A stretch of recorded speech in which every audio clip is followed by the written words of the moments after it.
میری شادی 25 سال کی عمر میں ہو گئی تھی۔ رشتہ دیکھے والے لوگوں میں ہی طے ہوا تھا۔ شریف لوگ تھے۔ میری بیوی بھی ایک سمجھدار اور نیک عورت تھی۔ زندگی ہنسی خوشی گزر رہی تھی۔ وقت گزرنے کا احساس تو انسان کو کبھی بھی نہیں ہوتا، لیکن جب گزر جاتا ہے اور ہم حساب کرنے بیٹھتے ہیں تو پھر حیرت زدہ رہ جاتے ہیں کہ کیسے اتنا زیادہ وقت اتنی جلدی گزر گیا۔ بالکل یہی معاملہ میرے اور میری بیوی کے ساتھ ہوا۔ شادی کو 5 سال کا عرصہ گزر گیا، ہمیں معلوم ہی نہیں ہوا۔ احساس تو تب ہوا جب آس پاس کے رشتہ داروں اور جاننے والوں نے باتیں کرنا شروع کیں کہ ابھی تک گود کیوں نہیں بھری۔ شادی کے 5 سال کے عرصے میں ابھی تک ہماری کوئی اولاد کیوں نہیں ہوئی۔ سچی بات ہے کہ ہم دونوں میاں بیوی کا دھیان ہی اس طرف نہیں گیا تھا، لیکن جیسے ہی لوگوں کی باتیں ہمارے کانوں میں پڑیں، ہمیں شدت سے اپنی زندگی میں اس کمی کا احساس ہونے لگا تھا۔ البتہ میری بیوی نے لوگوں کی باتیں سن کر بھی کسی قسم کا کوئی رد عمل نہیں دیا تھا، اور نہ ہی اس نے اس قسم کی کوئی خواہش ظاہر کی تھی کہ اسے واقعی اولاد چاہیے تھی، یا اس نے اس کے لیے دعائیں کی تھیں، اور نہ خود کو ڈاکٹر کو کبھی دکھانا چاہا تاکہ اگر علاج کی ضرورت ہو تو علاج بھی کروایا جائے۔ حیرت انگیز طور پر میری بیوی کسی اور سے تو کیا، مجھ سے بھی اس طرح کی بات نہیں کرتی تھی۔ وہ اس معاملے میں مکمل خاموشی اختیار کیے رکھتی تھی۔ میں نے 1-2 بار اس بات کو محسوس کیا تھا، لیکن پھر یہ سوچ کر نظر انداز کر دیا کہ ہو سکتا ہے کہ اسے لوگوں کی باتوں سے پریشانی ہوتی ہو۔ آخر کو ایک کمزور انسان ہے، اور اولاد کا ہونا یا نہ ہونا اس کے اپنے اختیار میں تو ہے نہیں۔ ایسے میں وہ کچھ کر تو نہیں سکتی، اور ان سب کو محسوس کرتے ہوئے خاموش ہو جاتی ہوگی۔ لیکن میں اس طرح بے اولاد نہیں رہنا چاہتا تھا۔ اپنی آنکھوں کے سامنے اپنی اولاد کو کھیلتا کودتا دیکھنا چاہتا تھا۔ اس کے لیے دعاؤں کے ساتھ ساتھ میں نے دواؤں کا بھی استعمال شروع کر دیا تھا۔ اپنے چند دوستوں کے مشورے سے 1-2 قابل ڈاکٹروں کو بھی چیک اپ کروایا تھا۔ ڈاکٹر نے چند دوائیاں ریگولر استعمال کے لیے دیں، اور ساتھ ہی میرے کچھ ضروری ٹیسٹ بھی لیے، اور کہا کہ تمام ٹیسٹ کی رپورٹ 1 ہفتے بعد ملے گی۔ ڈاکٹروں کی ہدایت تھی کہ میں ٹیسٹ کی رپورٹس ملنے تک دوائیاں باقاعدگی سے استعمال کروں۔ میں نے ڈاکٹرز کی ہدایت پر عمل کیا اور دوائی کھانے میں کوئی ناغہ نہ کیا۔ 1 ہفتے بعد جب میں ٹیسٹ رپورٹ لینے ہسپتال گیا تو ڈاکٹر نے مجھے یہ خوشخبری سنائی کہ میری تمام رپورٹ بالکل ٹھیک ہیں، میرے اندر کوئی نقص نہیں ہے۔ اللہ تعالیٰ کے فضل و کرم سے میں صاحب اولاد ہو سکتا ہوں۔ یہ سب سن کر میری خوشی کا کوئی ٹھکانہ ہی نہیں رہا تھا۔ مجھے گویا سارے جہاں کی خوشیاں مل گئی تھیں۔ آج کا دن تو میرے لیے عید کا دن ثابت ہوا تھا۔ میں خوشی خوشی مٹھائی لے کر گھر آیا اور اپنی بیوی کو یہ خوشخبری سنائی۔ میری بیوی یہ سن کر بھی نارمل ہی رہی۔ اس نے کسی بھی قسم کی کوئی خوشی کا اظہار نہیں کیا تھا، لیکن میں اپنی دھن میں مست اور خوش تھا، اسے توجہ ہی نہیں دی تھی، اور اپنی بیوی کے پاس سے اٹھ کر شکرانے کے نفل ادا کرنے کے لیے وضو کرنے لگا تھا۔ اب بس اللہ تعالیٰ کے فضل اور اس کے کن کا انتظار تھا۔ ایسے ہی دعائیں کرتے 6 مہینے کا عرصہ گزر گیا، لیکن کوئی امید نہیں بندھی۔ اب تو دن رات صرف اسی بات کی فکر ستائے رکھتی تھی۔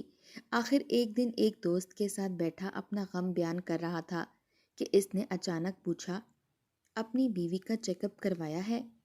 کیا بیوی کے ٹیسٹ بھی کروائے ہیں؟ میں اپنے دوست کی بات سن کر چونک گیا۔ باقی اپنا علاج تو میں نے کروا لیا تھا، لیکن اپنی بیوی کا چیک اپ کروانے کا تو مجھے کبھی خیال بھی نہیں آیا تھا، اور حیرت انگیز طور پر میری بیوی نے کبھی یہ نہیں کہا تھا کہ اسے اپنا علاج کروانا ہے۔ میں فوراً اپنے دوست کے پاس سے اٹھ کر گھر آ گیا۔ ارادہ تھا کہ بیوی سے بات کروں اور اس کی توجہ اس طرف دلواؤں، بلکہ میں نے تو سوچ لیا تھا کہ بیوی کو لے کر صبح ہی ڈاکٹر کے پاس جاؤں گا۔ میں نے گھر پہنچتے ہی اپنی بیوی سے اس بات کا ذکر کیا تو جواباً میری بیوی کہنے لگی، کچھ ایسا انتظام کر دو کہ لیڈی ڈاکٹر چیک کرنے کے لیے گھر پر ہی آ جائیں۔ تم تو جانتے ہو کہ میں پردے کی سختی سے پابندی کرتی ہوں، اس طرح گھر سے نکلنے کو میرا دل نہیں چاہتا۔ اپنی بیوی کی یہ بات سن کر میں نے ہاں میں سر ہلایا کہ واقعی میری بیوی ایک نیک اور شریف عورت تھی، اور پردے کی بہت سخت پابند تھی۔ میں سوچنے لگا کہ ایسی کون سی لیڈی ڈاکٹر ہوگی اور کس ہسپتال میں ڈیوٹی کرتی ہوگی جو مریض کو دیکھنے گھر پر بھی آ جائے۔ سوچتے سوچتے مجھے اچانک سے یاد آیا کہ میری پھپھو ذات نے میڈیکل پڑھا تھا، وہ گائناکالوجسٹ ہے۔ خیال آتے ہی میں خوش ہو گیا۔ یہ اچھی بات تھی کہ میں اپنی اس کزن ڈاکٹر کو ہی گھر پر بلا لیتا اور اپنی بیوی کا چیک اپ کروا لیتا۔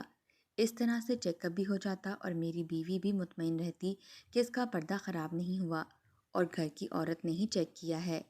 میں نے جلدی سے اپنی اس کزن ڈاکٹر کو فون کیا اور اسے ساری بات بتائی۔ وہ ایک سرکاری ہسپتال میں ڈیوٹی کرتی تھی۔ اس نے مجھ سے کہا کہ ڈیوٹی کے آف ہوتے ہی وہ سیدھا میرے گھر آ جائے گی۔ میں نے اس کا شکریہ ادا کر کے فون رکھ دیا اور اپنی بیوی کو بتایا کہ میری کزن ہی کل گھر پر آ کر اس کا چیک اپ کرے گی۔ میں نے دیکھا کہ بات سنتے ہی میری بیوی مطمئن ہو گئی تھی اور اس کے چہرے پر مسکراہٹ تھی۔ اس کو مسکراتا دیکھ کر میں بھی مسکرا دیا۔ اگلے دن وعدے کے مطابق میری ڈاکٹر کزن تقریباً شام کے وقت میرے گھر آ گئی تھی۔ میری بیوی اسے اپنے ساتھ کمرے میں لے گئی اور کمرے کا دروازہ اندر سے بند کر لیا۔ میں باہر کھڑا انتظار کرنے لگا کہ کب چیک اپ مکمل ہو اور میری کزن مجھے آ کر بتائے کہ میری بیوی کو کیا مسئلہ ہے، کوئی مسئلہ ہے بھی یا نہیں، اور اگر ہے تو اس کا کیا علاج ممکن ہے۔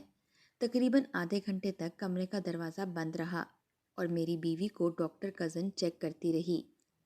آدھے گھنٹے بعد کمرے کا دروازہ کھلا اور میری کزن ڈاکٹر باہر نکلی۔ اس کے چہرے کا رنگ بدلا ہوا تھا اور شدید غصے میں تھی۔ اس نے مجھے دیکھتے ہی لعنت ملامت کرنا شروع کر دی اور مجھے بددعائیں دینے لگی۔ میری سمجھ میں کچھ نہیں آ رہا تھا۔ میں بالکل خاموش کھڑا اپنی ڈاکٹر کزن کی باتیں سن رہا تھا اور انہیں سمجھنے کی بھی کوشش کر رہا تھا، لیکن میری سمجھ میں کوشش کے باوجود کچھ نہیں آ رہا تھا اور ایک ہی بات بار بار کہہ رہی تھی، تم کیسے بے وقوف انسان ہو، تم میں ذرا بھی خدا کا خوف نہیں ہے، تمہیں تھوڑی سی بھی شرم نہیں آئی جب تم اپنی بیوی کی زندگی برباد کر رہے تھے، اس کی زندگی سے کھیل رہے تھے، تم پر خدا کا قہر نازل ہو، تم برباد ہو جاؤ، خدا تم سے اس مظلوم عورت کا بدلہ ضرور لے گا۔ اس کی سب باتیں مجھے پریشان کر رہی تھیں۔ میں نے بامشکل اسے خاموش کروایا اور اس سے پوچھا کہ بات کیا ہے۔ جیسے ہی میں نے یہ سوال کیا اور وہ پھر سے مجھے بددعائیں دینے لگی، میں نے پھر اسے خاموش کروایا اور اسے کہا، خدا کا واسطہ ہے مجھے ساری بات بتاؤ، مجھے کچھ سمجھ نہیں آ رہا، مجھ سے کیا غلطی سرزد ہوئی ہے۔ میں ایک دم سے اس کی منتیں کرنے لگا تھا۔ اس نے جب میری غیر ہوتی ہوئی حالت دیکھی تو اس نے مجھے ساری بات بتا دی۔ جیسے ہی مجھے ساری حقیقت معلوم ہوئی، میرا غصے سے برا حال ہو گیا۔ اتنا بڑا دھوکہ، میرا اور میری بیوی کا تقریباً 6 سال کا ساتھ تھا اور اتنے عرصے میں نے اپنی بیوی کے ساتھ کسی بھی حق میں کوئی کمی نہیں کی تھی۔ اولاد نہ ہونے کی ذمہ دار کبھی بھی اسے نہیں ٹھہرایا تھا، بلکہ اس لیے پہلے میں نے اپنے ٹیسٹ کروائے تھے۔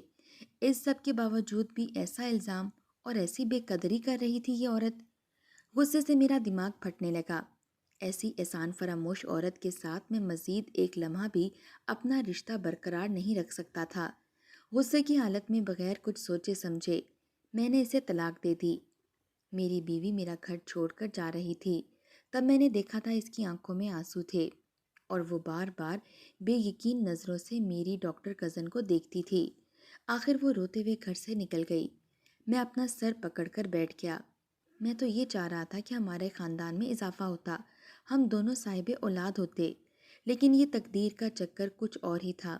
مجھے اپنی بیوی کو طلاق دیے ہوئے جب 2 مہینے کا وقت گزر گیا، تب ایک دن میری پھپھو نے مجھے اپنے گھر کھانے پر بلایا۔ جب میں وہاں پہنچا تو میری ڈاکٹر کزن نے بہت اچھے سے تیار ہو کر اور خوش دلی سے میرا استقبال کیا۔ پھپھو نے دعوت کافی شاندار کی تھی۔ میں جو اپنی بیوی کو طلاق دینے کے بعد سے اکیلا اور ہر وقت چڑچڑا رہتا تھا، اس دعوت سے میری طبیعت پر بہت خوشگوار اثر پڑا، اور جب سب کھانے سے فارغ ہوئے تو میری پھپھو نے مجھ سے جو بات کی، اس نے مجھے حیران کر دیا۔ انہوں نے کہا تھا کہ مجھے معلوم ہے کہ تمہاری بیوی نے کیسے تم پر الزام تراشی کی اور کس طرح تمہاری عزت اور محبت کی ناقدری کی، لیکن انسان کی خالص نیت کبھی بھی ضائع نہیں ہوتی۔ اس کا صلہ اس کی من پسند نہ صحیح لیکن کسی دوسری صورت میں ضرور ملتا ہے۔ تمہیں فکر کرنے اور پریشان ہونے کی ضرورت نہیں ہے۔ تم زندگی میں اکیلے نہیں رہو گے، بلکہ تمہیں ایک اچھی پیار کرنے والی اور مخلص بیوی ضرور ملے گی۔ جو انسان اپنی پہلی بیوی کو طلاق دے چکا ہو، اسے دوسرا رشتہ کون دے گا؟ لوگ وجہ تو نہیں پوچھتے، بس انسان کا عمل دیکھتے ہیں۔ میری پھپھو کی بات کے جواب میں نے کہا تھا۔ پھپھو مسکرائیں اور بولیں، میں اپنی ڈاکٹر بیٹی کا رشتہ تمہیں دیتی ہوں، اگر تمہیں منظور ہو تو 8 دن بعد بارات لے کر آنا۔ پھپھو کی بات نے مجھے حیران کیا تھا، وہیں ان کا خلوص دیکھ کر میری آنکھوں میں آنسو آ گئے۔ اس لمحے مجھے اپنی سابقہ بیوی سے اور زیادہ نفرت محسوس ہوئی تھی۔ مجھے یہ رشتہ دل و جان سے منظور تھا، اس لیے 8 دن بعد میں نے اپنی اس ڈاکٹر کزن سے نکاح کر لیا اور اسے اپنے گھر لے آیا۔ مجھے یقین تھا کہ زندگی اب بہت اچھی گزرے گی، میں صاحب اولاد بھی ہو جاؤں گا۔ میں اپنی ڈاکٹر کزن کے ساتھ شادی کے بعد بہت خوش تھا۔ ہمارے دن ہنسی خوشی گزر رہے تھے۔ آخر کار ایک دن میرا انتظار بھی ختم ہو گیا اور میری بیوی نے مجھے یہ خوشی کی خبر سنائی کہ ہمارے گھر میں بھی ننھا منا مہمان آنے والا ہے۔ اس دن میری خوشی کا کوئی ٹھکانہ نہیں تھا۔ خوشی کے مارے میرے قدم زمین پر نہیں لگ رہے تھے۔ میرا بس نہیں چل رہا تھا کہ کسی طرح یہ 9 مہینے چٹکی بجاتے گزر جائیں اور میرا بچہ میری گود میں ہو۔ میں اپنی بیوی کا پہلے سے زیادہ خیال رکھنے لگا تھا، اور میری بیوی چونکہ خود بھی ڈاکٹر تھی اس لیے وہ بھی اپنا حد سے زیادہ خیال رکھتی تھی اور ضرورت سے زیادہ احتیاط بھی کرتی تھی۔ لیکن ابھی 3 مہینے ہی گزرے تھے کہ میری بیوی کی طبیعت اچانک سے بگڑ گئی۔ میں حیران و پریشان تھا کہ اچانک سے کیا ہوا۔ ہم تو ہر لمحہ محتاط تھے، لیکن پھر بھی معلوم نہیں کیا ہوا تھا کہ ہماری گود خالی رہ گئی تھی۔ میں اتنا دکھی تھا کہ اپنا غم الفاظ میں بیان نہیں کر سکتا تھا۔ میری بیوی بھی بہت زیادہ دکھی تھی، لیکن دکھی ہونے سے کیا ہوتا ہے، ہم دونوں ہی بے بس تھے۔ ہم نے تقدیر کے اس فیصلے پر صبر کر لیا اور اللہ تعالیٰ کے در پر پھر سے امید باندھ لی۔ 8 مہینے بعد اللہ تعالیٰ نے پھر سے ہماری دعائیں سن لیں اور ہمیں خوشی کی خبر دی۔ ہم دونوں میاں بیوی خوشی سے پاگل ہو گئے۔ میں نے اپنی بیوی کو ہل کر پانی پینے سے بھی سختی سے منع کر دیا کہ وہ اتنا بھی کام نہیں کرے گی، اور ایک فل ٹائم ملازمہ اس کی دیکھ بھال کے لیے رکھ دی کہ اس بار بھی کچھ ایسا ہوا کہ میرے سر پر ہی آسمان ٹوٹ پڑا۔ ہم پھر سے خالی ہاتھ رہ گئے تھے۔ 3 مہینے گزرنے کے بعد پھر سے میری بیوی کا مس کیریج ہو گیا تھا۔ وجہ سمجھ سے بالا تر تھی۔ اس بار تو پہلی بار سے بھی زیادہ احتیاط کی تھی۔ میں نے گھر پر جو ملازمہ رکھی تھی اس کا کہنا تھا، اور اس کی یہ بات اس لیے بھی حیرت کا باعث تھی کیونکہ میری بیوی دوپہر میں بالکل ٹھیک تھی کہ جب وہ سوئی تو نیند کی حالت میں ہی اس کا بی پی شدید ڈاؤن ہو گیا اور کوشش کے باوجود بھی نارمل نہیں ہو سکا، اور ہم پھر سے خالی ہاتھ رہ گئے۔ اس بار تو میری بیوی کی صحت بہت گر گئی تھی اور صدمے کا اثر تھا کہ وہ بستر سے اٹھنے کے بھی قابل نہیں رہی۔ میں نے ملازمہ کی چھٹی نہ کروائی اور اسے مستقل طور پر کام کرنے کے لیے رکھ لیا۔ وہ دن رات میری بیوی کا خیال رکھتی اور گھر کے کام کاج کرتی۔ میری بیوی کی صحت بحال ہونے میں 8 مہینے کا عرصہ لگ گیا، اور اس کے بعد تقریباً 1 سال کے بعد میری بیوی کو دوبارہ امید لگی۔ ہم دونوں ہی بہت ڈرے ہوئے تھے۔ ڈاکٹرز کا کہنا تھا کہ اگر اس بار بھی خدا نخواستہ مس کیریج ہو گیا تو پھر اس کے بعد میری بیوی ساری زندگی ماں نہیں بن سکے گی۔ اس خبر کے بعد سے ہی ہماری سانسیں اٹکی ہوئی رہتی تھیں۔ ہم ہر وقت ڈرے سہمے رہتے۔ ہونٹوں پر 24 گھنٹے خیر کی دعائیں تھیں۔ ہماری کوئی احتیاط، کوئی دعا قبول نہ ہوئی۔ ڈاکٹر کی کہی ہوئی بات اور ہمارا ڈر سچ ثابت ہو گیا۔ ہمیں اس بار بھی خوشی مکمل نہیں ملی تھی۔ میری بیوی کا مس کیریج ہو گیا تھا۔ اوپر نیچے اس طرح مس کیریج ہونے سے اس کا اندرونی نظام اس قدر خراب ہو گیا تھا کہ اب وہ دوبارہ ماں نہیں بن سکتی تھی۔ امید بھی ختم ہو گئی تھی۔ ہمارے پیروں سے زمین بھی نکل گئی تھی اور ہم ایک دم ہی بوڑھے ہو گئے تھے۔ ہمارے گھر کام کرنے والی ملازمہ بھی ہمیں دیکھ کر بہت دکھی ہوتی تھی۔ وہ بیچاری ایک مخلص عورت تھی۔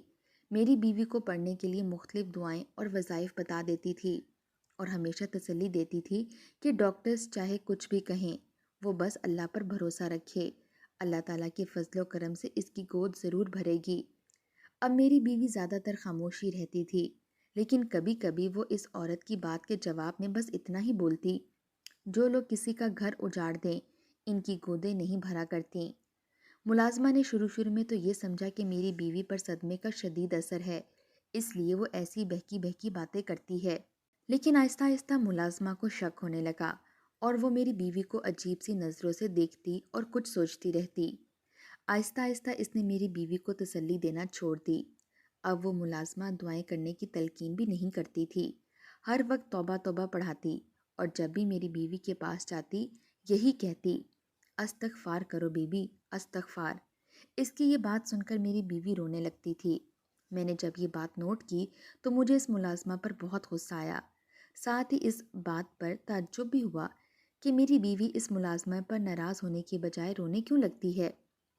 دل میں خیال آیا کہ اپنی بیوی سے پوچھتا ہوں، لیکن پھر سوچا اگر میری بیوی نے مجھے حقیقت بتانی ہوتی تو بہت پہلے ہی بتا چکی ہوتی۔ یقیناً کوئی سنگین معاملہ ہے اور میری بیوی چاہتی ہے کہ میں ہمیشہ اس سے لا علم ہی رہوں۔ مجھے کسی اور ذریعے سے حقیقت جاننا چاہیے، اور ذریعہ یہ ملازمہ ہی تھی۔ اب وہی راز کی حقیقت بتا سکتی تھی۔ ایسا کون سا گناہ کیا تھا میری بیوی نے جو اس کی ایسی سزا تھی کہ میری بیوی دن بدن بیمار سے بیمار ہی ہوتی جا رہی تھی اور وہ ہنسنا بھی بھول چکی تھی۔ ایک دن اپنی بیوی کو اس کے میکے چھوڑ کر میں گھر واپس آ گیا اور آتے ہی اس ملازمہ کو اپنے پاس بٹھایا اور اس سے کہا کہ تم جو کچھ بھی جانتی ہو مجھے وہ سچ بتاؤ۔ ملازمہ نے حیرت سے مجھے دیکھا اور پوچھا کہ اس بارے میں صاحب، یہی کہ تم میری بیوی کو استغفار کرنے کا کیوں کہتی ہو، اور ایسا کیا گناہ کیا ہے میری بیوی نے کہ تم بھی اسے ناپسندیدہ نظروں سے دیکھتی ہو۔ تب اس ملازمہ نے وجہ مجھے بتائی۔ وہ کہنے لگی صاحب جی، صرف تمہاری بیوی کوئی نہیں بلکہ تمہیں بھی توبہ کرنی چاہیے اور اللہ سے معافی مانگنی چاہیے۔ گناہ صرف تمہاری بیوی نے ہی نہیں کیا بلکہ تم نے بھی اس کے برابر ہی ظلم کیا ہے، اس لیے اللہ تعالیٰ نے تم دونوں کو اولاد کی نعمت نہیں دی۔ اب تو حیرت سے میری آنکھیں ہی پھٹ گئیں۔ مجھے اس ملازمہ پر بہت غصہ آیا۔ اس سے پہلے کہ میں اس کو بے عزت کر کے گھر سے باہر نکالتا، اس عورت نے بولنا شروع کیا۔ تم جانتے ہو صاحب، تمہاری پہلی بیوی ایک نیک اور شریف عورت تھی۔ تم اس سے خوش تھے اور وہ تم سے خوش تھی، سوائے اولاد کی کمی کے تم دونوں کی زندگی میں اور کوئی پریشانی نہیں تھی۔ لیکن پھر اچانک ایسا ہوا کہ یہ عورت جو اب تمہاری دوسری بیوی ہے تمہارے گھر آئی۔ اس نے تم سے تمہاری بیوی کے بارے میں ایسی بات کی کہ تم اپنی بیوی سے بدظن ہو گئے اور تم نے بغیر کچھ سوچے سمجھے اپنی بیوی کو طلاق دے دی۔ اس کے 8 مہینے بعد تم نے اسی عورت سے شادی کر لی، اپنی پہلی بیوی کو بھول گئے اور ہنسی خوشی رہنے لگے۔ لیکن میرا اللہ بڑا انصاف پسند ہے، وہ انسانوں پر ظلم نہیں کرتا، اور اگر کوئی انسان اس کے بندوں پر ظلم کرے تو اس انسان کو بھی پسند نہیں کرتا اور اس سے اپنی نعمتیں چھین لیتا ہے۔ تو تم دونوں میاں بیوی نے بھی اس عورت پر ظلم کیا تھا۔ وہ تو بیچاری شریف عورت تھی، کچھ کہے بغیر چلی گئی تھی اور کوئی بدلہ نہیں لیا، لیکن گناہ کی سزا مل کر رہتی ہے۔ اس لیے تم دونوں میاں بیوی کے ساتھ یہ ہوا کہ اللہ تعالیٰ نے اولاد کی نعمت ہی چھین لی، اس سے ہمیشہ کے لیے محروم کر دیا۔ ملازمہ کی باتیں مجھے پریشان کر رہی تھیں، لیکن اصل بات تو بتا ہی نہیں رہی تھی۔ میں نے ٹوک کر کہا کہ ساری باتیں چھوڑ دو، مجھے جلدی جلدی اصل بات بتاؤ۔ تب اس ملازمہ نے مجھے بتایا۔ اس بات نے مجھے ندامت، شرمندگی اور ساتھ ہی حیرت سے بھی دوچار کر دیا۔ اس روز جب میری ڈاکٹر کزن میری بیوی کا چیک اپ کرنے آئی اور اسے لے کر کمرے میں بند ہو گئی، تب چیک اپ کرنے سے پہلے ہی میری بیوی نے بولنا شروع کر دیا اور میری ڈاکٹر کزن کو بتانے لگی کہ اس کا چیک اپ کرنے کا کوئی فائدہ نہیں ہے۔ وہ جانتی ہے کہ اس میں نقص ہے اور وہ کبھی ماں نہیں بن سکتی۔ میری پہلی بیوی جب تقریباً اس کی عمر 13 سے 14 سال کے درمیان تھی تو وہ سیڑھیوں سے گر گئی تھی اور گرنے کے باعث اسے شدید اندرونی چوٹ بھی آئی تھی۔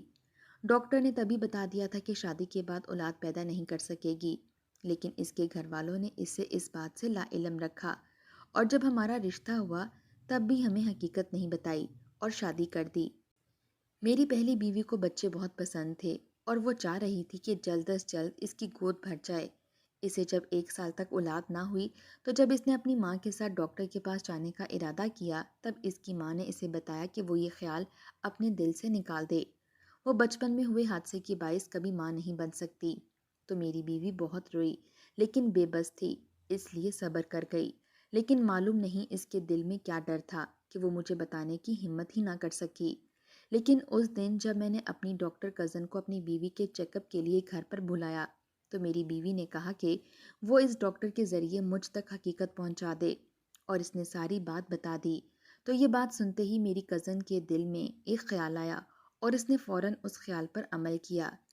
میری بیوی کے کمرے سے باہر نکلتے ہی اس نے مجھ سے کہا کہ میں بہت ہی دوگلا اور 2 نمبر انسان ہوں اور بہت ظالم ہوں۔ ایک تو میں اپنی بیوی کو ایسی دعائیں کھلاتا ہوں جس سے وہ ماں بننے کے قابل نہ رہے، پھر اس سے مطالبہ بھی کرتا ہوں کہ مجھے اس سے اولاد بھی چاہیے۔ میں نے تو اپنی بیوی کی زندگی جہنم بنا رکھی ہے۔ اس الزام نے مجھے غصے سے بے حال کر دیا اور میں نے بغیر کچھ سوچے سمجھے اور کسی بھی بات کی تصدیق کیے بغیر اپنی بیوی کو طلاق دے دی۔ میری کزن نے منصوبے کے مطابق مجھ سے شادی کر کے اپنا گھر بسا لیا اور پھر اس کے بعد ہم دونوں میاں بیوی کو قدرت کی طرف سے کیے گئے ظلم کی سزا ملتی رہی۔ یہ ساری حقیقت جان کر میں پھر سے شدید غصے میں آ گیا اور کہا کہ میں اپنی اس ڈاکٹر کزن کو بھی طلاق دے دوں گا۔ وہ ملازمہ بولی، یہ غلطی مت کرو جو تم نے پہلے بھی کی ہے، اور پھر قصوروار تم بھی برابر کے ہو کہ تم نے سنی سنائی بات پر یقین کر لیا تھا۔ اللہ تعالیٰ نے تم دونوں کو ہی برابر کی سزا دی ہے۔ بہترین عمل یہ ہے کہ تم دونوں میاں بیوی اللہ سے معافی مانگو، اللہ کو راضی کرو اور اپنی پہلی بیوی کو ڈھونڈ کر اس سے بھی معافی مانگ لو۔ یہ سب کرنے سے ہو سکتا ہے کہ تمہاری چھینی گئی خوشی اللہ تمہیں واپس کر دے، جبکہ دوسری صورت میں تمہاری زندگی اور تمہارا گھر دونوں اجڑ جائیں گے۔ ملازمہ کی نصیحت سنتے ہی میرا غصہ ٹھنڈا ہو گیا اور میں نے اس پر عمل کرنے کا فیصلہ کر لیا۔ آپ کو کیا لگتا ہے، میری پہلی بیوی نے مجھ سے حقیقت چھپا کر ٹھیک کیا؟ میری دوسری بیوی یعنی ڈاکٹر کزن کا عمل درست تھا؟ کیا ملازمہ نے مجھے اچھی نصیحت کی تھی؟ اپنی رائے کامنٹ باکس میں ضرور دیجیے گا۔ شکریہ۔